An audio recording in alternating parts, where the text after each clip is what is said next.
Hello, and welcome to Roll for Topic, a roundtable discussion about running tabletop role-playing games. Each episode, our guest rolls on the table of topics, and we discuss the result. My name is Chris Salzman. And I'm Andy Rowe. And this week, we're joined by special guest, Greg Teachout. Hi there. Greg, so I think you and I know each other from a couple things. So we have a mutual friend, Steve. That's right. Great guy. And then I think we played Rocket League one time together. We did. And then, oddly enough, you've contributed a beautiful cello melody to a recording I made apropos of nothing. But oh, yeah. I forgot about that. So you're the kind of deep Renaissance guy that can just have that in your back pocket. Like, yeah, I did some casual chamber music for you. That's cool. Yeah, I forgot about that.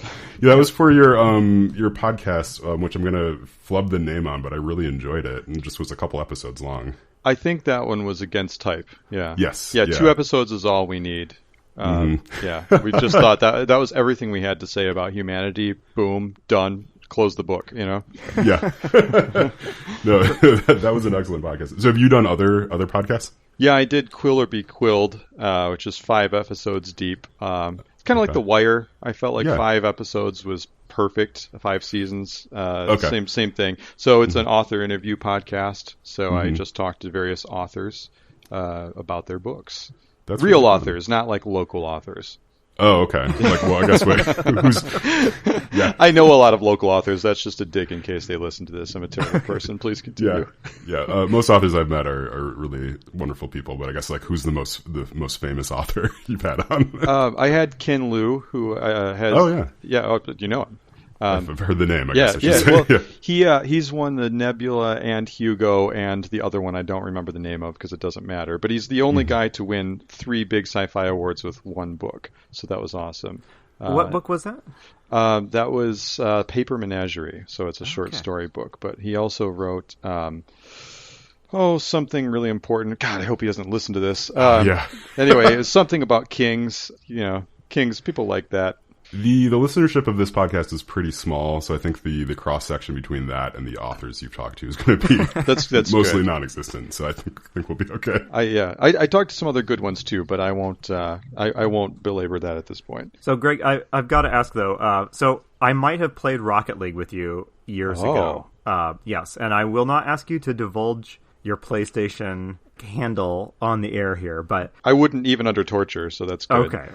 Does it have a Nabokov reference in it? It does. Okay, yes. I remember you, and I think of you from time to time, although I don't know you in any way, because every time I'm playing whatever Fortnite and I'm teamed up with, like, you know, Gamer Bro 420, I think. Remember that one time I played with a bunch of random people in Rocket League, and one of them had a Nabokov reference in his name. Like, maybe one day I'll meet that guy again in a random game of Fortnite. And here we are. And so here we are. So I feel like it's been a many-year journey to this point where I reconnected with you. So no, we're living through destiny right now. This is amazing. So hey, do you want to talk a little bit about how you started role playing and GMing in particular, and sure. And what you're up to these days? Yeah, no problem. So I've always sort of considered people as puppets or pawns, and so I thought GMing was a great opportunity to make that a little bit more literal. But I started playing D&D in high school as a player. But if I were to get a little bit psychotherapist about it, I think this might be a more interesting and genuine answer emotionally. I grew up as a Jehovah's Witness and was exposed to a lot of chimera and other bizarre sort of apocalyptic creatures, beautifully drawn and a lot of bizarre pamphleture. And it really captured my imagination. I actually don't think that was the intended takeaway from the Jehovah's Witness. No. I almost said propaganda machine, but I'm trying to be nice. But anyhow, I just thought the monsters and demons were awesome and terrifying. And I would say I carry that sensibility with me to this day, which makes me sort of a child in a certain way, because I just love really big monsters. And so I got the Monstrous Compendium far before I could pronounce compendium or ever play Dungeons and Dragons. And then eventually I thought, I'd like to put this to use. And since I'm not going to be like a mad scientist or an evil wizard in real life, next best thing would be to push people around my paper mazes. So that's basically how it happened. I started playing under a DM named Andy, who was a certain species that we all know. He's an incredible planner, sort of a wannabe author. I think he actually is an author now, which is cool, but he very much created these invisible corrals for his players to walk through, and I sort of bristled at that, and I chafed, and I wanted more freedom. So as soon as I made my first quote-unquote campaign, it was basically a free-for-all, like, what do you guys want to do? And I evolved, but that informed my sensibility for sure. So who were the players in your first campaign? A friend of mine, Tim, was one of my first and oldest friends, and he is a friend to this day, but he was one of the best role players. He was the first guy to really lean into using a quote-unquote weird voice at the table, which I think is always precedent-setting. It's like the first person who starts dancing at a party. It's like, all right, you just turn things up a notch. I appreciate that. Yes. So there was, of course, Andy himself and Tim, and me, and other supernumeraries kind of wandered in and out, but I don't think they deserve specific mention. But Tim would be a gaming stalwart in my career as a DM for many years. So he played in just pretty much everything that you ran? For a long time. And then I retired from Dungeons & Dragons for about 17 years. I just, wanted to swish things around in my mind a little bit, really meditate, and come back to the game a little bit stronger, which I did just a couple of years ago. I'm picturing a montage sequence of some sort here. Yep, that's exactly right. Just rolling D20s over and over like Rocky on the heavy bag. That's basically better and better. Yeah, until there's just straight 20s. Yeah, so I'm back, but in a really weird, broken, kind of sad way. Like I haven't really learned to play 5th edition. I have played it a little bit as a player, but I still use a kind of just broken, weird half memory of 2nd edition. So that's the kind of cutting edge guy that you probably want as a guest on your podcast about DMing, right? Yeah. Well, I mean, let's be honest. Like, we all read the Player's Handbook maybe once, and kind of just took it from there. So I think it's okay. Yeah. So are you running a game right now of weird, broken 2nd edition? I was. I actually had to move across the state due to unforeseen circumstances, which makes it sound like maybe I'm running from possible conviction or something. That's not the case. But and hey, don't ask, don't tell. It's fine. Yeah, thank you for understanding. Yeah, so I did actually have to desert a campaign that was in progress. But I'm a DM who's in a lot of people's crosshairs, so I do get, and I'm not trying to brag, this is just reality, I get a lot of private messages like, hey man, you want to get a game going again? So I have a rep. I'm kind of an outsider artist as a DM. What I've found recently, I think because D&D is just sort of in the air these days, part of the zeitgeist and stuff, is that if you mention out loud that you're playing Dungeons & Dragons, someone's going to be like, oh, I want to play. Yeah. Yeah, it's just sort of like that's where we're at right now as a culture, I think. Yeah, which is a shocking left turn from my youth, but it's awesome. So playing and running kind of a 2nd edition-ish type of game, do you play self-consciously old school games, or is that not like an aesthetic that you pursue? It's not I love video games, okay? And I think the semi-permeable membrane between video games and D&D and the way they have this feedback loop is something one can't ignore, certainly. And I can be a sort of obnoxious min-maxer and stats guy, and I love poker. So there's a part of my brain that does like all of that, but once I'm DMing, I don't mind using diagrams and spare coins, maybe a piece of used tissue to plot out a battlefield, but I don't necessarily love strict grid-based play. So I can enjoy it as a player, but DMing, I'm more of a theater of the mind kind of guy, and I've never really had any complaints about my particular implementation of that. But I think the loosey-goosiness of makes people nervous. So maybe old school in that sense, but certainly not because I love Stranger Things aesthetic, and I just need to have that old basement Orange Crush swigging kind of feel. That's not why. It's basically because I refuse to learn. Yeah.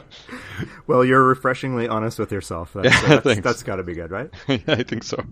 So before we get to the heart of the show, which is rolling a topic, I thought I would try something new and spring it on my co-host Chris here and ask you guys what, if anything, in the last couple weeks has been on your mind GM-wise. Have you gleaned any GMing-related insights from books you've read or game books you've been perusing or movies you've watched or just experiences you've had?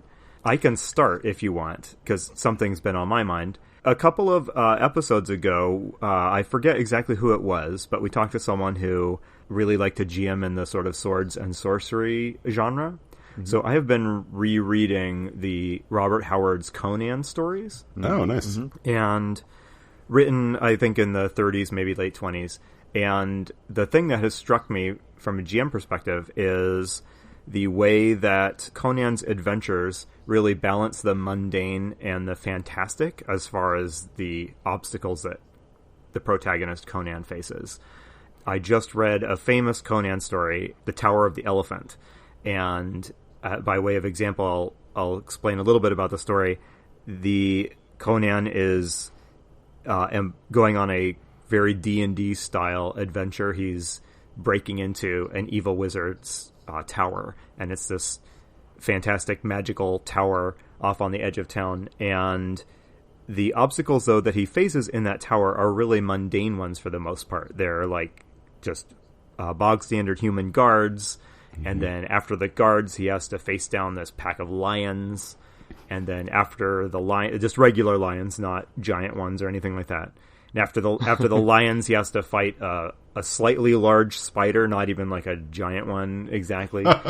And then things get weirder after that, but the weirdness is cooler because he's been facing these relatively mundane things. So it pricked my conscience, because at the end of every like role-playing bestiary or monster compendium ever, there's a section on like mundane animals and stuff, and I always just skip that section because like who needs stats for like an alligator? I don't know. It's just kind of pricked my.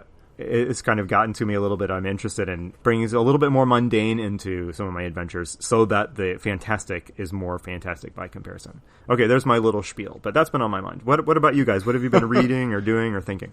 I'm gonna have to read some of those Conan stories. I watched John Wick last weekend, which I don't know if you're familiar with it, but it's a hyper-violent action movie. The opening to that movie hit me harder than the opening to Up as far as like emotional impact, which was surprising. I was like, oh, I'm going to watch John Wick. I got an afternoon to myself, and then all of a sudden I'm sobbing on the couch because his wife had died and they killed his dog and like all this. But yeah, so after that, right? So you have this amazing inciting incident, and then it's just like murder. So much murder after that because he needs to get revenge. But there's so many really clever like setups for him going into buildings and working his way through every level, murdering everybody that he sees, getting all the Russian mobsters and stuff. But yeah, it's really good, really clever. It has me thinking a lot about like, well, how could you have guns used in like an action sequence in an interesting way? One of the big things with John Wick, at least, is like he can fight hand to hand, but he has this kind of martial arts style that allows him to also use guns. I don't know. It's just kind of interesting. It's been a while since I think I've seen an action movie that's really like stopped me and been like, oh, okay, this is like a new take on action, I guess. Yeah. That sounds cool. I gotta check that out. It is not one to watch with the kids. Okay. Yeah, unless your kids are like child soldiers. Yeah. Or you want them to be later. Right. Yeah. How about you, Greg? Anything GM related on your mind lately? Yeah, so I've been reading this book that I'm loath to even admit I'm reading it to anybody, much less on the proverbial air, but here goes. Especially after all those digs against authors earlier in the show. I know. Terrible person, objectively. Yeah, Save the Cat by Jessica Brody. This is actually Save the Cat Writes a Novel is the actual title. Now, as someone whose PSN handle references Pale Fire, an uncontested masterwork. Doesn't exactly follow the quote-unquote Save the Cat beat sheet. Anyhow, if you're not familiar, Save the Cat is a literal formula, though. There are lots and lots of things one could say about how flexible it is, and it's not truly formulaic, but it's a formula for writing a satisfying story. The original Save the Cat was a screenplay book by Blake Snyder. Jessica Brody adapted it to novels, and it contains 15 quote-unquote beats or events in the story that should be happening at prescribed percentages, which, again, for a lot of people, I think this is extremely unnerving to talk about. This is like on page 50, this should happen? Yeah, it's by percentage. So it's 23% in or whatever. And they'll say 20 to 25% this thing should happen. And then she makes her case for this by explaining to you how every single story you've ever cared about falls into one of these archetypes, and it actually does do that, and then you just shudder in horror at what a gullible idiot you are for swallowing all this pablum for so many years and saying, oh my god, I thought Scarface was profound and life-changing. It turns out it's just Save the Cat plot number 14. So that's interesting to me because as see my backstory for reference, I love freedom in games, which is, of course, as a GM, really the illusion of freedom that you're trying to give people while hoping against hope that they stay on the rails that you've spent maybe hours constructing. So Save the Cat is a lot about sort of archetypes of stories, and even drawing on the sort of mythopoetic tradition elucidated by people like Joseph Campbell, etc. Mm-hmm. And it's about what makes people satisfied to tell a certain story, or perhaps in this case, live a certain story. But the freedom that I love so much means that I want to give people the opportunity to deviate from that, even when it's not in their own best interest as a player or a character. So for me, it's about creating that tension between the idea that they could do anything they want to, and then still steering them toward a sort of evolutionary trajectory that's going to come out as a satisfying story when they're done, if that makes sense. Yeah, no, it makes total sense. Yeah, because I think as a player, right, you do want that kind of satisfying story that you can tell later. And if there's a bunch of ways to tell those satisfying stories, like, why wouldn't you give that as an option? Exactly. But I'm almost done, I promise. Okay. But to reference Pulp Fiction, because I am a child of the 90s, so I can't help it. So Jules and Vince are in the car, and the gun goes off. No spoilers, and they kill this other guy by accident. That is actually a spoiler. And it's a big spoiler, in fact. It's okay. Retroactive spoiler warnings still count. Yeah, and you could bleep that part out if you want. But that, of course, is part of a plot. It's contrived. But it feels insane and fresh and totally unexpected when it happens. But of course, from an overarching standpoint, it's still part of the evolution of the entire thing, right? And so that is a perfectly iconic D&D scene. Is something goes completely upside down, and before you know it, you have to sort of sculpt the story around it in real time. If you're telling a story-driven campaign, if it's just a dungeon crawl, obviously it doesn't really matter. But something gets lit on fire, somebody explodes, a slime is now in somebody's left lung, and they have seconds to live. I like that kind of stuff. But Save the Cat has really got me thinking about being intentional in that way. Oh, that sounds really fascinating. Yeah, thanks for sharing. Well, we should get into the meat of the podcast, I think. Otherwise, we'll just continue to talk about novels and things. So, sure. Yeah, so if you want to, what we're going to have you do is roll on our table of topics, Greg. So if you can pull out a D10, which I hope you have one handy. There's one in my palm. Of course, yes. Can you tell us a little bit about this D10? Yeah, sure. I bought this D10 actually to use with Gloomhaven, which we won't go on a tangent about because we're being focused. But it's a sort of murky, swirling-looking blood red type thing. It looks like chaos embodied in a D10, and in a sense, isn't it? Yeah. Yeah, that's perfect. Okay, so we are going to have you roll on that. So I need you to roll your D10, no modifiers, and tell me what number you get. Okay, I'm going to lean down a little bit so you can hear the roll effect. Yes, yeah, please, please. I got 4, which is how do you draw a player back in when they're bored or distracted? Which I think is a great topic and kind of dovetails nicely with some of the things I was already monologuing about. I will say, for the benefit of those who are listening, we did not fudge that roll. This is exactly... No, I was actually exactly terrified. A seamless segue. Yeah. So what we've learned, I'm doing this podcast a couple times, is that we need to start by sort of defining the topic. We should probably define what we mean by bored and distracted. Otherwise, we will quickly tie ourselves into knots trying to figure out what each other's what we're saying. So Andy, I guess why don't you define this? Okay, well, fortunately, this is one of the more straightforward things on our table of topics. Many of them are, although we wrote them, seem incoherent when we review them. But I think the bored or distracted player, I think every GM has run into this, and this is when you look up from your GMing and you see people stacking dice or checking their phone or maybe flipping through the rule book. I mean, those are the symptoms, but we've all had that sense as GMs, I think, when we're sort of losing the interest and engagement of the players. So yeah, I guess I don't know how else to put it exactly, except that this is, I feel like this is probably familiar to most of us. How would you guys clarify this question? I think that's good. I think the other sort of nuance I would put on it is probably like confused is a subset of this as well. Right, so sometimes a player just like has checked out because they're not sure what's going on anymore. So then I think that also then manifests as the phone coming out and dice getting stacked. Yeah, and I suppose we should say, I think we're mostly talking here about people who are bored or distracted in the actual game. I think there's another topic, which is people that maybe start losing interest in your campaign over time and ways to kind of get them more involved back in the game. But I think, why don't today we talk about at the actual gaming table when people's eyes start to glaze over or they start looking lost. Who has a good anecdote about a time they bored a player to tears? I had somebody actually fall asleep during a campaign not very long ago. And I mean, you guys can probably tell from my generally manic tempo of interacting in any sense. I don't normally do that. And so, yeah, it shook me to my core. And I think that I went over the top in a couple sort of unconventional ways that really aided and abetted that situation. So what I had done is gotten these awesome LifeX lights. They're Wi-Fi lights. Maybe you guys have seen them, have them. I don't know. You could, 16 million colors right in your living room. Oh, yeah. Nice. And then I made a custom playlist so that when my intrepid heroes went into the sunken library, I could have actual sort of water effects of blue and green swirling across the ceiling and all this weird sort of ethereal music playing. It was awesome, okay? I'm getting sleepy listening to this. Right, exactly. So what I thought I was doing is saying, you're going into this mystical trove of lore, and who knows what kind of unearthly automatons you're going to have to encounter, and maybe you'll even confront yourselves or something. And what I really did was create a spa for my players to lie down. Oh, by the way, they were playing on couches in the living room.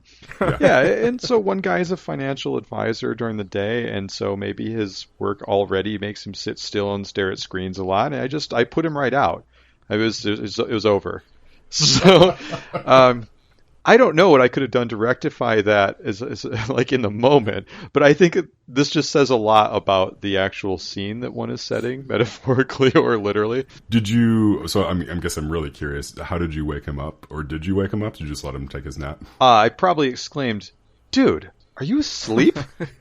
I think his wife was just like, "Nick," and then reached over and hit him, which is something I would have liked to have done, but I probably didn't, and I'm glad that she was there. So yeah, so in other words, gentle listener, physical violence is probably your best resort. But you want to do it through a proxy, because that's what a true DM does. They're always role-playing, right? Mm-hmm. I didn't have this problem when I was young and playing in my parents' basement, because my parents' basement had a hard floor with like a very, very thin carpet on it, and we were all sitting uncomfortably on it. So it was literally impossible to become comfortable enough to like drift off. So I guess that's another option. Make your players really uncomfortable. I had a player one time, the rest of the party was discussing sort of their plan of attack on, some sort of goblin hideout or something. And like, he was just so bored. He was playing Pokemon Go on his phone, and he just like kind of stopped. He's like, "Can we like roll some dice or something?" He was just like, I'm done with this. Yeah, so that was nice when he used his words to tell me exactly what he wanted, because then I could, kind of urge them along to make some decisions. Yeah, and I know, Andy, you wanted to keep us sort of granularly focused on the actual symptoms and the solutions, and I'm going to immediately go against this one easy request you had, if you'll permit me to for a second. Yes, I can't help but analogize about everything, but if you're playing, say, Texas Hold'em, and you're on the last card, I once asked my friend what he would have done in said situation. I had the situation, blah, blah, blah. I laid it out, everything. And so the guy flips it over. What would you have done? He said, well, I would have never been in that situation. I mean, there's like 4 decisions leading up to that I would have never made. So that's just not something I can even understand. And I think that guy is pretty cool. He's a good friend. Anyway, that's largely how I feel about this kind of thing. Is it's like you're actually looking at the sort of acute pain. It's like that's when your meniscus is coming off your knee. You need to start asking questions when you're getting the weird twinges while you're jogging. And so I did a survey amongst my crowd after the sleeping incident, and I was just asked them each, like, what's your main reason for coming here? Do you want to have a beer and have a good time? Do you love the idea of living another life? Do you love tactical combat? Are you into exploring ideas? Those are the only ones I could think of off the top of my head. It was awesome because everyone picked something different, meaning that every single campaign has to be an amazing bullseye between 4 totally different axes. Yeah. But at least then I know. Did anybody pick a psychedelic light show? Oddly, no one did. That didn't stop me from doing it again. No, it did. So, Greg, then I have to ask, do you feel like you are responsible? I'm, again, just going totally off topic. Do you feel like you are responsible for everybody getting their needs met by that D&D game? Yeah, I think a Nabokov versus James Joyce analogy that I've heard, I'm just going to make such a literate readership out of your podcast yet, is that James Joyce is yelling as you come into his living room that, hey, whiskey's in there if you want it. And then Nabokov is like laying out his finest wine and saying, come in, and showing you everything, all his curios, he's bringing them out. I definitely tend toward the second sort of persona as a DM. I feel like I'm a fun concierge. It's like, hey, I want you to have fun. That's my main purpose. Now, I think there are many venues, even in the world of things like gaming or sports or other recreation, where making somebody beat their head against a brick wall is actually valuable. I think that it's possible to grow. But I don't think that for my campaigns, I like to be more like the carnival trickster / David Letterman / the Kool-Aid man busting through the wall. Like, I just want to make people happy and entertain them. So, and still keep a fair and fun game going. So yeah, I think it's my fault if they're not entertained for the most part is the case. Do you guys find that certain in-game activities are more likely to space players out than others? Like, does this always happen during combat, for instance? I find that it happens most often when there's a role-playing moment happening between either two characters or, me playing an NPC and a character. What I've started doing more recently is whenever there's an NPC interaction, trying to give everybody else something to do at the table. So I'm often jumping between sort of like 3 different points, like 3 different scenes that are happening at the same time, just to keep people, drawn in and feeling like they're doing something. Because otherwise you could sit there and spend a half an hour going back and forth as someone's, arguing and bartering over how to buy rope or whatever. Yeah. But while that's happening, someone else can be in the tavern asking questions and someone else can be doing some sort of third thing. And as a GM, it's pretty fun, I think, to balance those different things. Yeah, this might be kind of a canard, but I think the central aspect of all storytelling, even interactive storytelling, is conflict. So, and maybe you could argue a secondary one is editing. So if somebody's buying, I used to have a very bad habit of striving for verisimilitude at all costs. And so it's like, I'm going to describe the inside of this blacksmith shop for kind of a long time. And you're going to listen to my description of the tongs and what have you. But I realized that people probably don't care unless there's some conflict, or I just happen to have an inspired moment where I think of a hilarious blacksmith, and then I can entertain people for a minute with that. But otherwise, if the blacksmith throws them a curveball and makes them have to work in some way, every scene in a novel or a play or a movie or anything should be what is in dramaturgy called a French scene, where there is some tiny trajectory where there are opposing aims and somebody gets what they want or changes or something. If you don't have that, then just cut the scene. So it's like, hey, did they have a great sword in there? Yep, totally. It was 20 gold, a very expensive shop. And if they want to contest that, suddenly now you have a scene with your conflict. So it's just conflict and editing are how I keep people entertained, which I think I'm pretty good at now, post-spa. Post the incident. Yes. Yeah, it's interesting you say that.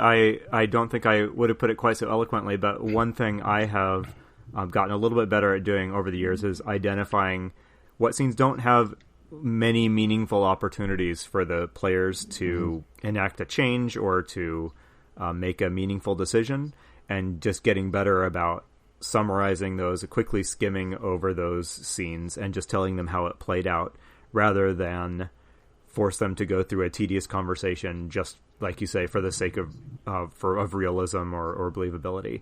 So I'm a little bit better at, for instance, if they have a mission briefing that really does not give them many opportunities for action or decision making. I'm better now at just saying, okay, you got your briefing, and here's what he said, and here's the info you need. Let's just get going. Whereas I think in the past I would have been like, okay, welcome, thank you for reporting to my office, and force the big role playing scene that is asking for people to check out. And I would say the distinction between showing and telling that's so classic in the narrative arts is very useful. And if you just kind of fly by the seat of your pants, I think one will intuit workable solutions. But if you make it an instinct to actually start thinking consciously, I am showing, I am telling. I can say, I went into the police station and I got into this long, bizarre, bureaucratic sort of struggle with the person at the front desk. And then she ended it by saying, son, I've never seen somebody more worthless in my life. Get out of here. And it's like, whoa, I've just gone from telling straight into showing. Now we're in real time. We're having dialogue. And so we've just missed all of we're using quote unquote free indirect dialogue, right? If you're firing on all cylinders, you'll do that flawlessly. Most of the time, players will interrupt you and have their own designs. And they're like, well, can I pickpocket him? No, she's behind a glass window. What's wrong with you? Yeah. But that's what one strives for, is that kind of pace between showing and telling where you're juggling each perfectly, Have you, something that calls to mind is like running horror games. What I found with if you're ever trying to get a sense of horror or dread or something at the table is kind of the fewer actual concrete descriptions you give to people, the better. Yeah. Right. Like you want to just give the vibe that it's creepy and not how big the room is. Right. Like totally. Yeah, or it's dark and you can taste blood in the air. Yeah, that's a good description. Not okay, the room is 20 by 20 and there's a window on the side of it. Yeah. No, for sure. I'm a big fan from a reading standpoint of the Warhammer novels and 40K, and I think the idea of a galactic empire that's so bureaucratic and distant that it's impenetrable is awesome. It resonates with me for some odd reason. But they recently released a book, Master of Mankind, where the Emperor kind of makes his first true appearance at length, and it really, really took something away for me. I'm going to be honest. I just thought the idea of the Emperor was so much more compelling than sort of hearing him talk and his ideas about things directly, right? Oh, yes, because you can put whatever you want on the Emperor. Yeah, I have had the same reaction to a lot of the lore surrounding the vampire role-playing game. Are you familiar with that? It's kind of a 90s thing. Maybe you... I am familiar with it for that very reason. I've never actually played it, but yes. Yeah, I always thought that being on the fringes of that game and hearing the cool lore and backstory was way more interesting than the way it was actually played out in the games I played in, where it was all this glorious mystery and mystique and horror and gothic drama was reduced down to just very pedestrian interactions and just very typically role-playing interactions with enemies and friends. Do you mind if I try to bring it back around? Because I think this is actually a philosophically central point to our real question. How do you draw a player back in when they're bored or distracted? I think this obviously is going to depend on the sort of person. Some people don't want to do a lot of cognitive work when they're entertaining themselves in whatever way. And obviously in a mixed group, you're just going to have a spectrum of that. Trying to shoot a little past where you're comfortable with or where the group is comfortable with, I think is cool. Again, this is from the guy who puts people to sleep, but I think most of the time that's not been the result. I think the reason that you were, Andy, seeming to say that you thought this was such an intriguing prospect, this vampire lore, is really because the amount of involvement and speculation and imagination you needed to use to kind of parse it, right? There's a lot of getting your bearings and trying to explore that world by bringing something of yourself to it, really. And I think that's how intrigue and suspense function on a sort of elemental level, is that it's a lot of you in there. And if you're invested in a conflict, people go to movies all the time to watch other people interact. So if I'm watching a player and a DM or two players interact in a way that's compelling, I will be very invested. I'm not going to be bored or distracted. That's just probably the minority of interactions in a typical session. But I think the more that you can keep your players on the off foot or just keep them a little off balance, a little disoriented, choose to obscure some things and put some things behind the fog and never quite give them the satisfaction of fully figuring things out. It's that's the story kernel that's actually going to drive them forward, I think. When do you ever give them a resolution, though? Probably not as much as they'd like, but that's because I think people, they crave that, but I think the actual feeling of an info dump is always bad. Nobody ever really enjoys it. And so just leaving something just around the next bend all the time is maybe an obnoxious trait as a DM, but I think it's a great way to keep people coming back for more. I mean, if you look at how a serial drama works, they don't tell you everything, even sometimes by the end of the season, right? They're still setting up season 2. So that's the way I try to do it. Yeah, I've been thinking recently about like how you wrap up a campaign. I think it's fascinating because there is just sort of, you can continue to sort of put that shadowy figure behind the shadowy figure you just unmasked, and like, you know, just continue to have bigger and badder, you know, evil people. But like in D&D, right, you have this interesting thing that's happening is that your players are leveling up. So there's some amount of progression, right? Like, you know, they want to see the next level. They want to see level 20. Right. You know, happen and everything. And to do that, you kind of need to continue to have stuff that's bigger and more fearsome and more monstrous than what they just faced. But then at the same time, like, if you don't have any resolution, right? Like if you've never actually saved the cat, you know, like, I don't know. I think it can be kind of frustrating to a player. So I guess what I like to try to do is drop in here and there, you know, like you resolve something, you know, like have a little happy ending, even as the other thing is going wrong. Yeah. As an example, I had a character loot something, and it turned out to be an ancient evil of unspecified origin trapped in a gem that had access to her head and nobody else could hear. So I was constantly having this sort of like, I am so-and-so, I'm talking to you, sort of dialogue with her that nobody else could hear. That was really fun. So her first order of business is just, is this a threat? And then the next order of business is, okay, who is this?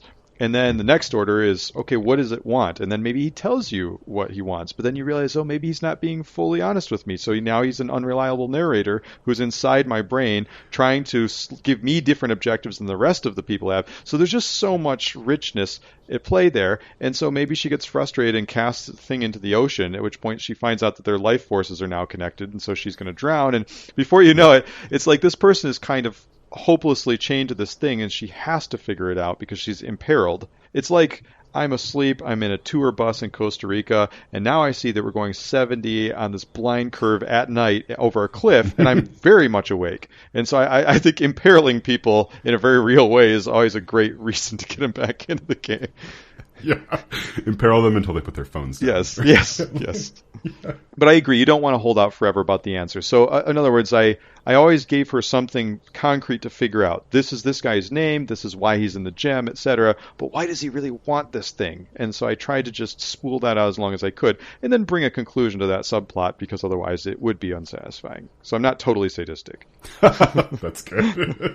So I have a slightly off question, but I think it's related. And what do you do when you have a group of players who have somewhat contradictory reasons for being at the table? So, Greg, you'd said you'd pulled your players, and they had all kind of given you different answers about what brought them to the table. How do you think about an adventure or an evening's gaming, knowing that, okay, Jim really loves tactical combat, and Annette really gets bored in combat scenes but prefers intrigue and role-playing, and somebody else likes something else?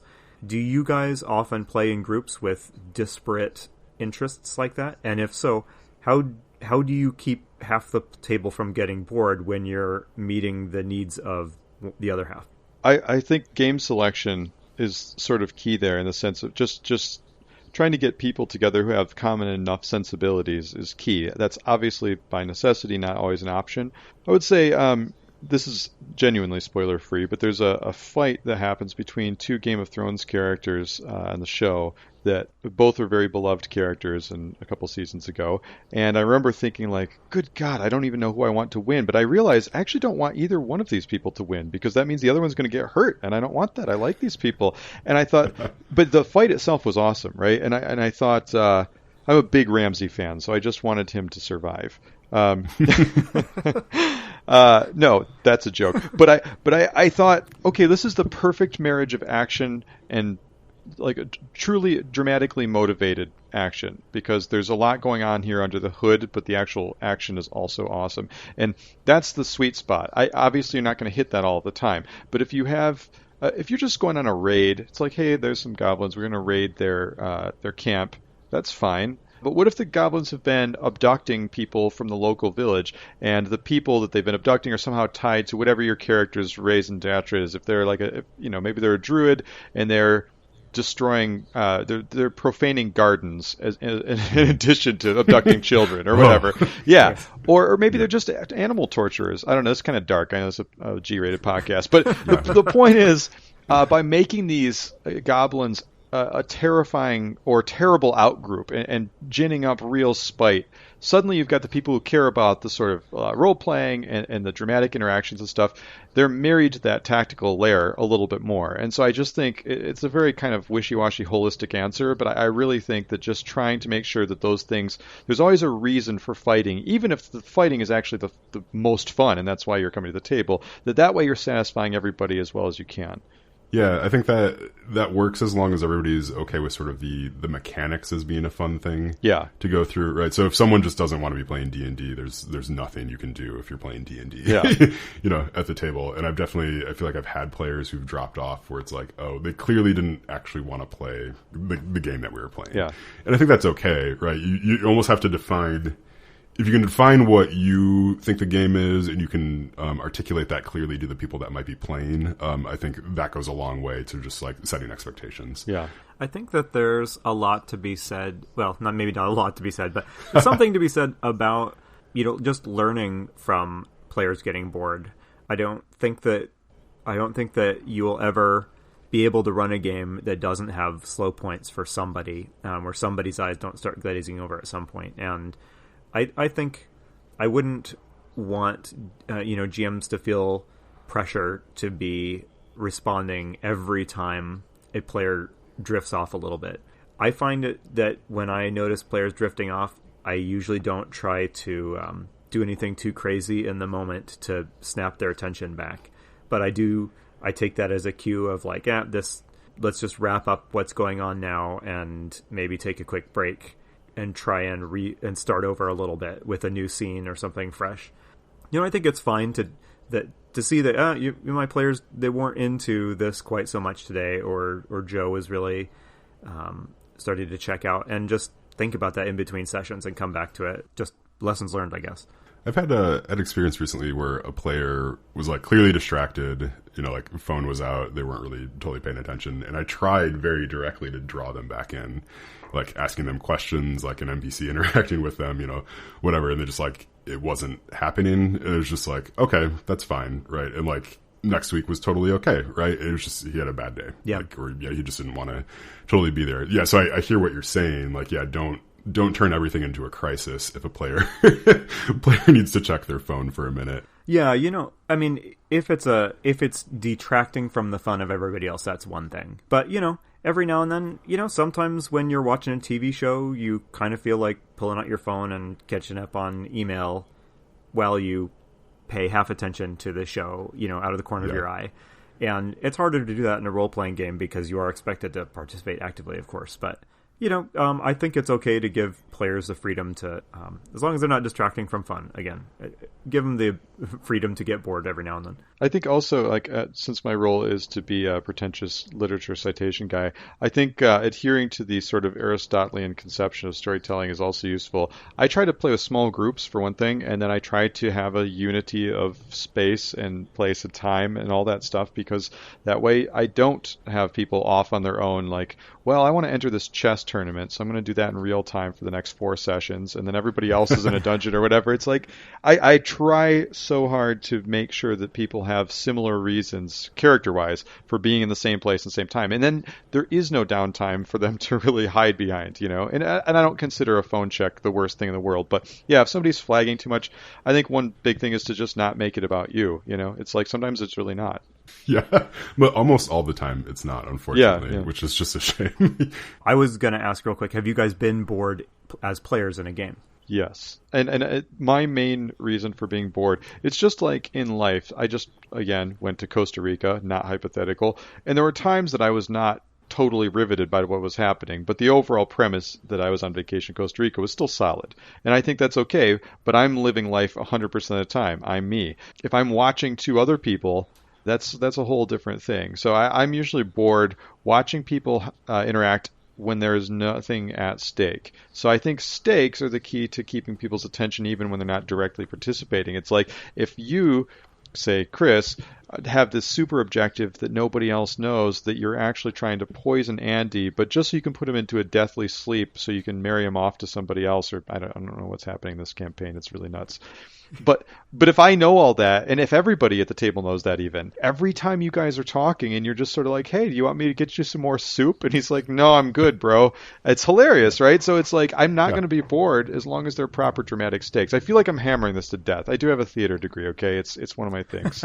Well, yeah, I think it's good. So I would say that the times that I've been most bored at the table are usually when I have lost sort of like what the conflict is. So I play in a 7C game, which I love, but there's a lot of like kind of history and geopolitical stuff that's happening, and my brain is just not wired to follow that, like in real life, let alone in fantasy, in fantasy life. So it takes a lot of effort for me to sort of keep these warring nations, straight, like who's at war with who, like who's this dignitary and why do I care, and that he's making this speech and those sorts of things. I enjoy it when I can catch on to it, but if I get lost, then it's like, okay, I'm just lost at this point, so I don't know the stakes, so I'm not getting what's happening at the table. Having that experience as a player, I think, as a GM, then I try to make sure that it's very clear what the conflict is at the table, because I don't want my players to feel that they're like, well, I don't know who that name is. Like, why should I care? Why did half the table gasp and the other half is like scratching their heads? Yeah. We can take a minute to explain that. Yeah, we all keep circling around that idea of stakes. When I've been bored as a player in games, it is usually because I've recognized that a certain scene holds no interesting choices for us, like whether if the combat I've noticed that I've recognized that the combat doesn't really mean anything. It's not going to contribute to the story or threaten us in any meaningful way, or this social interaction is going to end with us doing the same thing no matter how it goes. So what's the point? So yeah, I think making sure that there's some sort of stake that all of the players understand. Yeah, it's going to be now that you say that, thinking about how D&D informs video games and vice versa, like video games nowadays do such a good job of constantly having all these different objectives out there. Yeah. So even when the situation that you're in is frankly kind of boring, like you're just hunting rabbits or whatever's in the game, you're still like building up a meter, or there's some sort of statistic thing happening, or you're about to unlock an achievement or something like that. So they have all these different little hooks in. You can't really do that in D&D or in any tabletop games, and I don't think you should either, I should say. But but it is just kind of that just thought struck me. It's like, you never have a moment in a video game, I think, until you've completed it and 100%ed it, where you're not really moving towards some sort of goal. I did have a D&D GM I was playing in his game institute this very elaborate system of achievements that our character we could earn, and it was like a mixture. It was so ambitious, and I super respect him for the effort he put into it. But like one person got hyper into it, and everybody else was like I don't even know what this is. I stand corrected. Yeah, I guess. This is a very sort of candy versus vitamins kind of dichotomy. People love candy and they love to progress. They love to just have the security. I'm going to go out and do my job today. I'm going to kill 10 rats. I'm going to level up. It's going to be sweet. They need that on some level. It's a little dopamine drip. But in a brilliant game like Dark Souls, I know. But like you get. This is now a Dark Souls podcast, so let's go. Yes, I have been fighting a Dark Souls reference this whole episode. Well, just so you guys know. I just waded right into it. That's what you do when you're old school. Is you just don't care what the kids think. Listen, I think that game is brilliant for a reason that I haven't heard other people talk about, but I'm sure they have endlessly on that podcast. But the design decision to make everything about risk and reward, using an item that's finite and it's maybe your last best chance, but you know you're not going to get it back, even if you die and respawn and all that. That's that can be harrowing. And I think if you're talking about horror, which I think is easily the hardest sort of atmosphere to evoke in a tabletop game with friends, but I think making risk reward at every single level, from item usage to should we get into this fight at all, and then what are the actual ethical or moral implications of getting into the fight, which a lot of people aren't going to care about. If you'll permit me a quick anecdote that's very concrete. Yeah, but please. So I had this encounter, which is a wizard in a tower. So original. I came up with that myself. So the first thing is just like, what's really going on here? There's a village, and a lot of the people seem tired and run down and maybe even vaguely mutated, but there's a wizard, and he seems more or less benevolent. And so the players uncover slowly that what's going on is this wizard is actually siphoning the life force from everybody in the village, but he's doing it in a really diffused way, so nobody's like dying per se. He's probably shaving a couple years off their lives every couple of years. And so he's doing this for God knows why, but he's doing this, and they have to decide, is this evil enough for us to interfere? It's only kind of evil, and obviously I ain't no Marxist or nothing, but this is kind of economic allegory of some sort, and I'm not even sure what it is, but I think that's kind of an interesting decision. Should we even fight him? And then the next question is, if we fight him, are all these people going to basically end up being mindless drones that we're going to kill anyway because he's a wizard and they seem like they're maybe kind of under his control? So maybe that's just kind of like pointless to even start the fight at all. And then, of course, there's a big question. He's a wizard. Will we win the fight? Probably not. And if we start this fight, because he's not hostile, should we, from a tactical perspective, should we start it inside his tower? Do we want to mount a thing from the village? Do we want to try to rally the villagers to go take out the wizard in this sort of revolutionary moment? So there are choices built into every layer of this encounter. My boring players might be like, well, this isn't our problem. Let's just move on. And then I'm like, but you guys, I've thought so hard about this. Don't you want to come back? Yes. But at least there's risk and reward and sincere opportunities to make the wrong, quote-unquote, decision on almost every level of that scenario, tactically and ethically and all that stuff. So, yeah, that's just kind of a brag anecdote because I think it's cool. But no, it's a good scenario. I can't believe you went with evil wizard. I mean, I was like, well, maybe he's good. Yeah. You need to release your own role-playing game, Evil Wizard in a Tower. Yeah, I think that's a good title if it's not already taken. I would buy that module. Okay, guys, I think we should probably move towards wrapping it up. The last thing we do on the show is we invite our guest to replace the topic that we just discussed on our table of topics with a new one. Greg, do you have a new topic in mind that you'd like to seed the table with? I do, as long as it's not redundant. I'm scanning the extant topics, and I don't think it is. This is like building a university in my name that I'll never attend. It's very sad, because I would love to talk about this, but someone else will, and that's okay. I want to talk about randomness, and I want to hear about how people weave randomness. Obviously, there's there are the dice, but as a DM, I often integrated tons of random tables just so I had a fun random experience trying to think on my feet. I like to have staves that open a portal where something random on a D100 comes out, that kind of thing. Then we just have to deal with it. It's great. So I just want to hear about how people deal with uncertainty and randomness as GMs. Yeah, that's fantastic. All right, we will add it to the table. I'm shocked that it wasn't already on the table in some fashion. So yeah, I'm kind of basic. I was like, is that on there?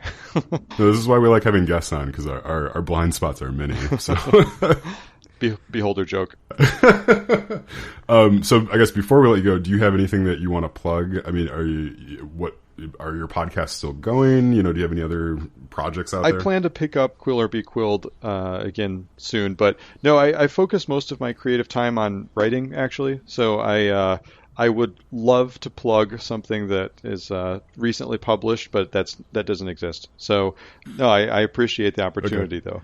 You're not a local author, though, are you? I am not. No, I am. I don't exist in any particular place. Okay. Yeah. Yeah, it's not all your novels are based on like small town Michigan. Yeah, right. No, I'm like a quantum author. I'm kind of all over the place. Well, thank you so much for coming on. This was really great. We'll have to have you back on sometime. Maybe you can even roll your topic. Yeah, I would love that. I thought it was super fun. Yeah, that can sound like a threat or an invitation, depending on. Yeah. If you don't behave, we're going to have you back on. Yes. Well, thanks a lot, guys. Yeah, well, thanks, Greg, for coming on. I've been Chris Salzman. I've been Andy Rao. Remember, your players are having fun. You're a great GM.